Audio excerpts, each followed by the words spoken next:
Hey guys, welcome back on the channel. So in this video, I'm going to share with you everything I came across using the Cypher card. So this is my experience using the card. If you're looking to use it and trying to find info on it, things do change fast, but so far this is my experience with it, okay? This is one of a handful of cards that I use on a regular basis.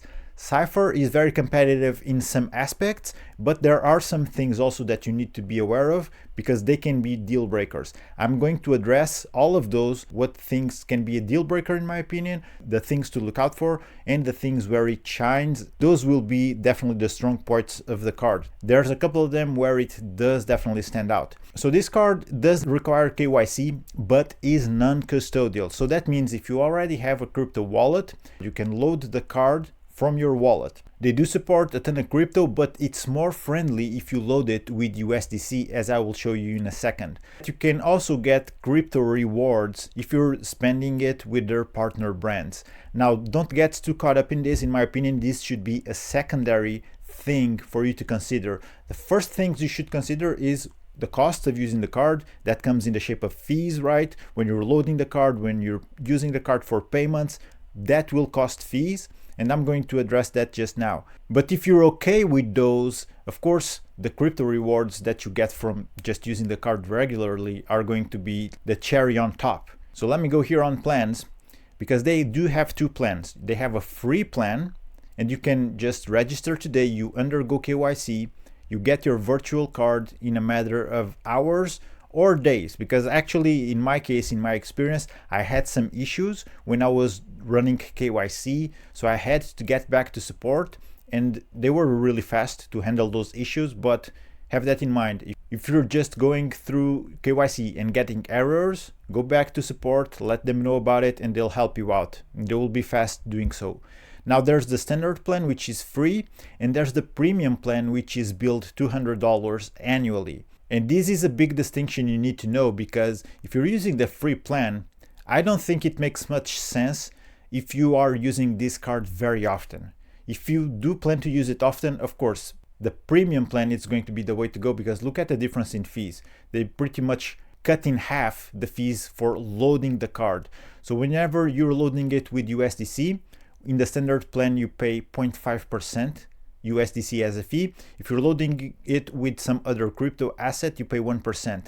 On the premium plan, USDC goes down to free loading, and then if you're using crypto, 0.5% loading fee. Forex markup is also very important, because if you're spending with anything other than the dollar, you will pay on the free plan 1.75% in every payment. If you're paying with dollars, it's going to be free. But on the premium plan, your Forex markup will only be 0.75%, which is not crazy high. Just have in mind that whenever you're paying at the machine and they will ask you to pay in dollars or in the currency of the country, always, and this is true for every card out there, always choose the currency of the country which you are in.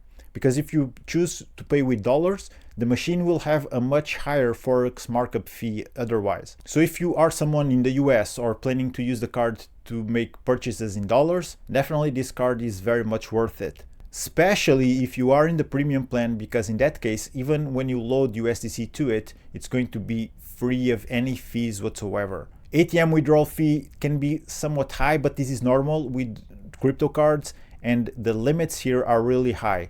So it's actually the killer feature when it comes to daily using of the card. It's the ATM withdrawal fees. If you have a physical card, you pay 2% fee with the premium plan, yeah, but your ATM withdrawal limits will be really high. Card spending limits are very high, even if you are in the free plan. 50K daily limit spending, 150K monthly limit spending. With the pro plan, you get $200,000 daily limit and $500,000 monthly limit. In both, you can have higher limits, but you have to get in touch with support first to set that up. And then if you do need more cards, extra cards, you cannot do that with the free plan. But if you are in the premium, you can have up to 3 cards. Now I have a physical card, and you do not need to have a premium plan to get a physical card. You can even issue one in the standard plan.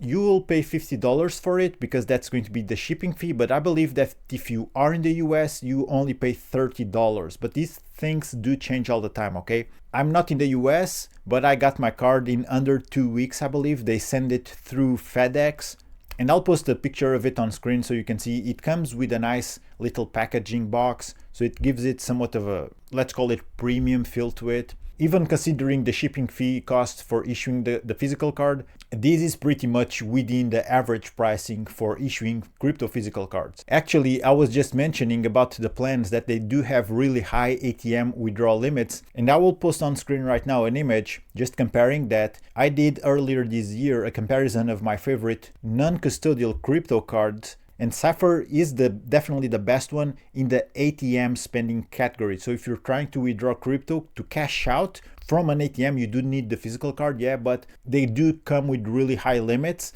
and it's the best one that I use on a regular basis. If you do need to turn your crypto into cash, or if you have stables in your crypto wallet and you want to turn those stables into real cash, basically having a traditional fiat experience, yeah, you can just use Cypher Card to do that. The ATM withdrawal fee is the biggest con of that. 2% is still too much compared with if you're using a traditional bank card, because you pay nothing for withdrawing cash, right? Not with crypto cards. Nonetheless, the ATM withdrawal fee here, it's just average market prices. Now let's move on to using the Cypher dashboard. So this is really handy if you are someone who is into DeFi, because if you are, they support a ton of networks, especially VM networks, which you can use them to load the card, but you can also get access to your dashboard that tells you what's going on with your DeFi holdings. So it shows you the total DeFi rewards, whatever you are yield farming, the amounts available to claim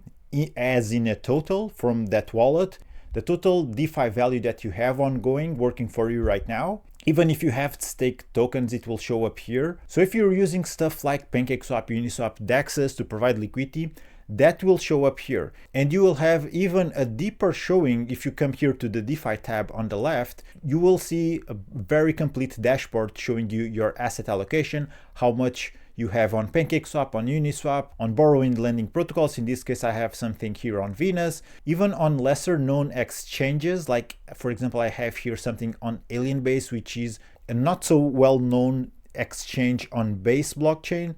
I also have some holdings here, and it does show everything up here on the dashboard. And then if you scroll all the way down, you will see all of your positions in further detail, how much value you have on PancakeSwap, on Uniswap, etc., the available rewards for you to claim currently. All of that is shown here. If you are someone who is interested in NFTs, yeah, it also will be showing here. In this case, it's showing NFTs related to exchanges. So let me add on, in case you do not know, if you are a liquidity provider, when you deposit liquidity into a pool, you get an NFT sent to your wallet, which is basically the receipt that you are having your position there. You did deposit something into the pool, and that's why it's showing all of these NFTs here. Now, this is by far my favorite thing about Cypher. So if you have a wallet with a ton of DeFi protocols where you deposited liquidity and you have your money working for you, you can have access to everything that is ongoing, deposit amount, DeFi rewards, etc., which is really cool. Now, they also do support Solana, but only to load the card. So if you have DeFi on Solana, it will not show up here on the dashboard, all right? So have that in mind. So that leads me to the next point. The card is very friendly to whatever blockchain you have your funds on. You can see all networks here.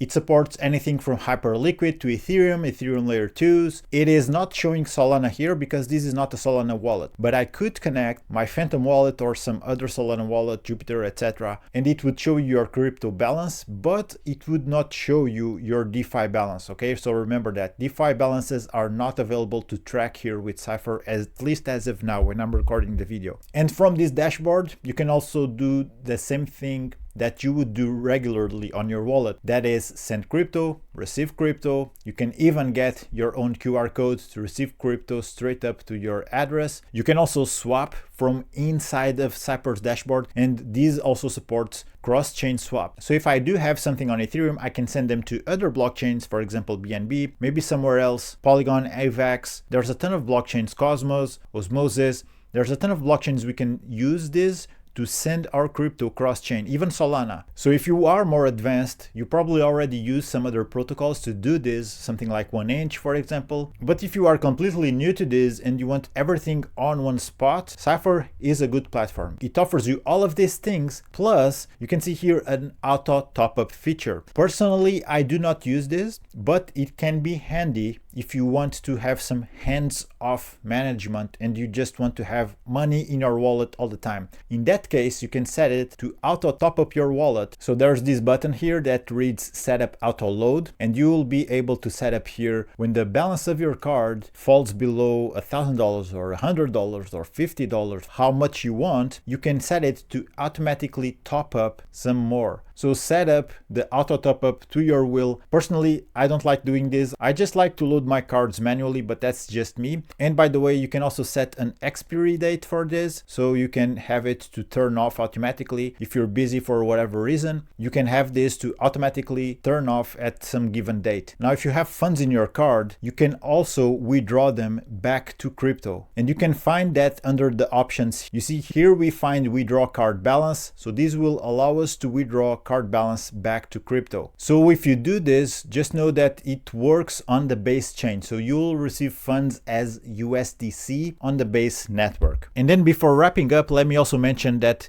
if you are using the card regularly or you plan to do so, then consider this feature here under Cypher protocol, which is all merchants, because they will have specific merchants where you can get better cashback. But like I said in the beginning, I think this is a really cool thing, but the main things for you to consider if this card is good for you or not are the fees, how often do you plan to use the card, how happy you are with the limits, and of course, if you are spending in US dollars, it's an excellent card, especially if you choose to go with the premium plan. But if you're not planning to spend in dollars, probably this is not going to be the best card for you. I also like how much information the dashboard gives you about your DeFi holdings. So that's definitely another plus of using the card, alongside with the fact that it supports a ton of different networks, mainstream networks, for you to load the card with. And this is what I wanted to share with you about the Cypher card, guys. It's definitely one of my top 5 cards that I use on a regular basis. If you fit these very specific conditions that I just mentioned, if you spend in dollars or plan to do so, if you want high limits and especially high ATM withdrawal limits, this card is definitely a good choice. Otherwise, you might find other better options in the market. So if you have any questions, let me know in the comments, guys. This is Cypher, it's non-custodial, high limits. If you find it interesting, you can find my referral link down under in the description. If you have any questions, drop a comment, I'll get back to you. That being said, guys, I'm going to wrap this one up. Thank you for watching, take care, keep exploring crypto, and I'll see you in the next one.